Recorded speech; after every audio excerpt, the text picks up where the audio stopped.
తెలంగాణలో కమిటీలు కమిషన్లు లెక్కలేనన్నాయి. అందులో కొన్ని కాలయాపనకన్నట్టుగా మిగిలిపోయాయి. ఇంకొన్ని నిజానిజాలను నిగ్గు తేల్చాయి. కొన్ని పాలనాపరమైన సంస్కరణలకు మార్గదర్శకంగా నిలిచాయి. కాళేశ్వరం నుంచి ఏలేశ్వరం వరకు సంస్కరణలకు మార్గదర్శకంగా నిలిచాయి. కాళేశ్వరం నుంచి ఏలేశ్వరం వరకు ఏర్పాటు చేసిన కమిటీలన్నీ ఏం తేల్చాయి, ఏం సూచించాయి, కోల్డ్ స్టోరేజ్లో పడ్డవన్నీ, హై వోల్టేజ్ క్రియేట్ చేసినవన్నీ. Let's watch.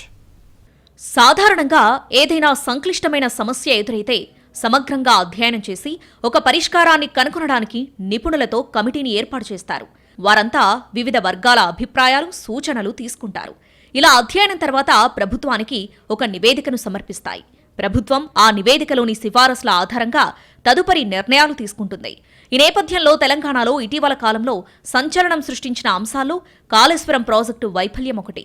దీనిపై విచారణ కోసం ఏర్పాటు చేసిందే జస్టిస్ పీసీ ఘోష్ కమిటీ. ఈ కమిటీ తరచూ వార్తల్లో నిలిచింది. 2023 అసెంబ్లీ ఎన్నికలకు ముందు కాళేశ్వరం ప్రాజెక్టులోని మేడిగడ్డ బ్యారేజ్లోని కొన్ని పిల్లర్లు కుంగిపోవడం తీవ్ర రాజకీయ వివాదానికి దారితీసింది. నాటి ప్రతిపక్షమైన కాంగ్రెస్, బీజేపీలు ఈ ప్రాజెక్టు నిర్మాణంలో భారీగా అవినీతి జరిగిందని ఆరోపించాయి. ఎన్నికల తర్వాత అధికారంలోకి వచ్చిన కాంగ్రెస్ ప్రభుత్వం ఈ అంశంపై జ్యుడిషియల్ విచారణకు ఆదేశించింది.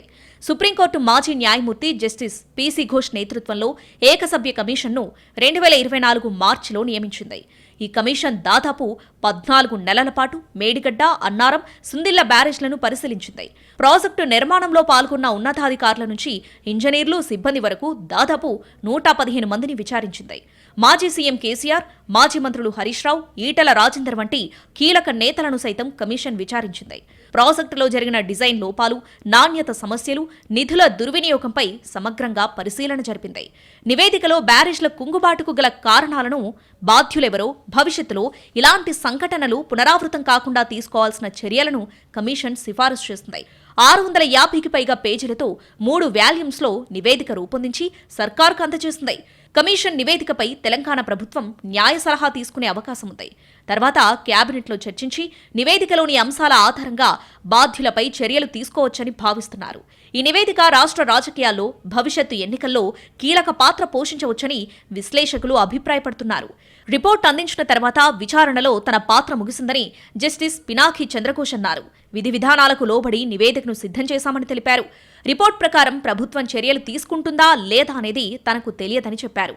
కాళేశ్వరం నివేదికతో పాటు యాదాద్రి, భద్రాద్రి థర్మల్ ప్లాంట్ల నిర్మాణం, ఛత్తీస్గఢ్తో విద్యుత్ ఒప్పందం, పవర్ గ్రిడ్తో కారిడార్ బుక్ చేసుకుని మళ్లీ వదులుకోవడానికి సంబంధించిన అంశాలపై విచారణ జరిపిన నివేదికలు ప్రభుత్వం దగ్గర ఉన్నాయి. విద్యుత్ విచారణను జస్టిస్ మదన్ బి లోకూర్ పూర్తి చేయగా ఆ నివేదికపై న్యాయ సలహా అనంతరం ముందుకు వెళ్తామని ప్రభుత్వం ప్రకటించింది. కాళేశ్వరం నివేదిక కూడా అందడంతో త్వరలోనే ఈ 2 నివేదికలపై సీఎం రేవంత్ రెడ్డి నేతృత్వంలో సమీక్ష జరిగే అవకాశాలున్నాయి. ఈ నేపథ్యంలో సభలకు సమాచారం ఇచ్చి తదుపరి చర్యల దిశగా అడుగులు వేసే అవకాశాలున్నాయి. మరోవైపు కాళేశ్వరం బ్యారేజ్ల నిర్మాణం లోపాలపై విజిలెన్స్ అండ్ ఎన్ఫోర్స్మెంట్ విచారణ జరిపి నివేదిక సమర్పించింది.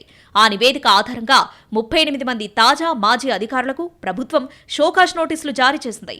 వారిలో 36 మంది సంజాయిషీ ఇచ్చారు. బ్యారేజ్ల నిర్మాణాలు పూర్తి కాకముందే పూర్తి చేసినట్లు సర్టిఫికెట్లు ఇచ్చిన ఎస్ఈపై కూడా అభియోగాలను నమోదు చేసింది. కాళేశ్వరం ఒక్కటే కాదు, తెలంగాణ ఏర్పాటుకు ముందు, తర్వాత కొన్ని కమిటీలు వేశారు. రాష్ట్రంలో వెనుకబడిన తరగతుల సంక్షేమాన్ని పర్యవేక్షించడానికి, రిజర్వేషన్ల అంశాలపై ప్రభుత్వానికి సలహాలివ్వడానికి బీసీ కమిషన్ ఏర్పాటు చేశారు. ఈ కమిటీ రిజర్వేషన్లపై అధ్యయనం చేసి కొన్ని కులాలను బీసీ జాబితాలో చేర్చాలని సిఫారసు చేసింది. అలాగే రిజర్వేషన్ల కోటాను పెంచాలనే డిమాండ్లపైన అధ్యయనం చేసింది. రాష్ట్రంలో విద్యారంగంలో సంస్కరణలు తీసుకురావడానికి, నాణ్యతను పెంచడానికి తెలంగాణ విద్యా కమిషన్ పేరుతో ఒక కమిటీని ఏర్పాటు చేశారు. ప్రాథమిక విద్య నుంచి ఉన్నత విద్య వరకు బోధనా పద్ధతులను మెరుగుపరచడం, సిలబస్ను మార్చడం, మౌలిక సదుపాయాలను పెంచడం, ఫీజులను నిర్ధారించడం వంటి అంశాలపై ఈ కమిషన్ ప్రభుత్వానికి సలహాలిస్తుంది. దీనిపై ప్రభుత్వం ఇంకా విధి విధానాలు ఖరారు చేయలేదు. ప్రస్తుతం ఈ కమిషన్ వర్కౌట్ చేస్తుంది. ఇక తెలంగాణ రాష్ట్ర ఏర్పాటు ఉద్యమంలో కీలక ఘట్టాలను పర్యవేక్షించిన కమిషన్లలో ఏలేశ్వరం కమిషన్ ఒకటి. ఈ కమిటీ నివేదికలో పేర్కొన్న అంశాలు, అప్పటి నిధులు, నియామకాలపై చేసిన సూచనలు నేటికి చర్చనీయాంశంగా ఉన్నాయి. తెలంగాణ ప్రాంతంలో విద్యా, ఉద్యోగ రంగాలలో స్థానికులకు అన్యాయం జరుగుతుందంటూ 1969లో తీవ్రమైన ఉద్యమం జరిగింది. ఈ నేపథ్యంలో ఆంధ్రప్రదేశ్ ప్రభుత్వం ఉద్యమకారుల ఆందోళనలను పరిష్కరించడానికి తెలంగాణ ప్రాంతంలో ప్రభుత్వ నిధుల వినియోగం, నియామకాలపై అధ్యయనం చేయడానికి ఏలేశ్వరం కమిషన్ను ఏర్పాటు చేశారు. ఈ కమిషన్ తన నివేదికలో అనేక కీలక అంశాలను వెల్లడించింది.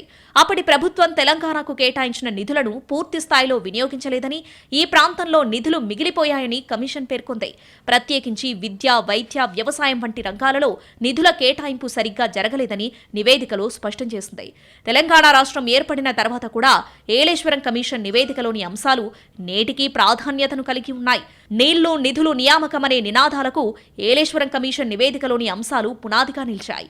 ఈ నివేదిక తెలంగాణ చరిత్రలో ఒక ముఖ్యమైన అధ్యాయంగా చెబుతూ ఉంటారు. ఇది తెలంగాణకు జరుగుతున్న అన్యాయాన్ని వెల్లడి చేయడమే కాకుండా రాష్ట్ర సాధనకు జరిగిన పోరాటంలో ఒక బలమైన ఆయుధంగా ఉపయోగపడింది. ఇక శ్రీకృష్ణ కమిటీ, దీని గురించి అందరికీ తెలిసిందే. ఉమ్మడి ఆంధ్రప్రదేశ్ను విభజించాలా వద్దా అనే వివాదాన్ని పరిష్కరించడానికి కేంద్ర ప్రభుత్వం ఈ కమిటీని ఏర్పాటు చేసింది. ఇది తెలంగాణ ప్రాంత సామాజిక, ఆర్థిక అభివృద్ధికి, రాజకీయ సాధికారతకు కొన్ని రాజ్యాంగపరంగా తీసుకోవాల్సిన చర్యలను అధ్యయనం చేసింది. 2010 ఫిబ్రవరి 3న భారత ప్రభుత్వం సుప్రీంకోర్టు మాజీ న్యాయమూర్తి జస్టిస్ బిఎన్ శ్రీకృష్ణ అధ్యక్షతన ఈ 5 సభ్యుల కమిటీని నియమించింది. తెలంగాణ ప్రత్యేక రాష్ట్రం కావాలన్న డిమాండ్ను, అలాగే ఉమ్మడి ఆంధ్రప్రదేశ్ను సమైక్యంగా కొనసాగించాలా వద్దా అనే అంశంపై అన్ని వర్గాలతో సంప్రదింపులు జరిపి ఒక నివేదికను సమర్పించడం ఈ కమిటీ ప్రధాన లక్ష్యంగా ఉంది. ఆంధ్రప్రదేశ్ పరిస్థితులపై సంప్రదింపుల కమిటీ అని కూడా దీనికి పేరు పెట్టారు. ఈ కమిటీకి జస్టిస్ బిఎన్ శ్రీకృష్ణ చైర్మన్ గా వ్యవహరించారు. Doctor Ranbir Singh, doctor Abusaleh Shariff, doctor Ravinder Kaur, Vinod Duggal సభ్యులుగా ఉన్నారు. ఈ శ్రీకృష్ణ కమిటీ సుమారు 1 సంవత్సరం పాటు అన్ని రాజకీయ పార్టీలు, సామాజిక సంస్థలు, మేధావులు, విద్యార్థులు, సాధారణ ప్రజలతో విస్తృతమైన చర్చలు జరిపింది. 2010 డిసెంబర్ 30న ఈ కమిటీ తన నివేదికను కేంద్ర ప్రభుత్వానికి సమర్పించింది. ఈ నివేదికలో కమిటీ 6 విభిన్న పరిష్కార మార్గాలను సూచించింది. తెలంగాణ ఉద్యమ కాలంలో ఏర్పడిన జయ భారత్ కమిటీ కూడా కీలకంగా వర్కౌట్ చేసింది. 1985లో జీవో 610 అమలును పర్యవేక్షించడానికి దీనిని ఏర్పాటు చేశారు. స్థానికేతరుల ఉద్యోగాల నియామకాలపై త్రిసభ్య కమిటీ 36 పేజీల నివేదికను సమర్పించింది. ఈ నివేదికలోని సూచనల మేరకు అప్పటి ఉమ్మడి ఆంధ్రప్రదేశ్ ప్రభుత్వం 610 జీవోను జారీ చేసింది. నియామకాల్లో స్థానికులకు జరిగిన అన్యాయం గురించి ఈ కమిటీ వివరించింది. జయభారత్ రెడ్డి కమిటీ కేవలం ఏడాదిలోపే తన నివేదికను సమర్పించింది. 1969 తెలంగాణ ఉద్యమం కంటే ముందు ముల్కీ ఉద్యమంలో భాగంగా కుమార్ లలిత్ కమిటీని ఏర్పాటు చేశారు. తెలంగాణలో పనిచేస్తున్న ఆంధ్ర ఉద్యోగుల వివరాలను సేకరించి తెలంగాణలో మిగులు నిధులు 34 కోట్లున్నాయని నివేదికలో పేర్కొంది.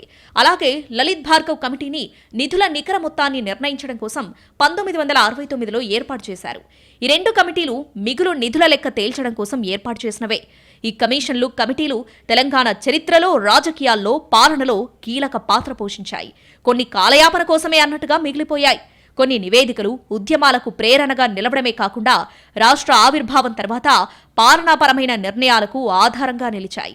కొన్నిసార్లు వివాదాస్పదమైన అంశాలను తాత్కాలికంగా పక్కన పెట్టడానికి కమిటీలను ఏర్పాటు చేశారనే విమర్శలు వచ్చాయి.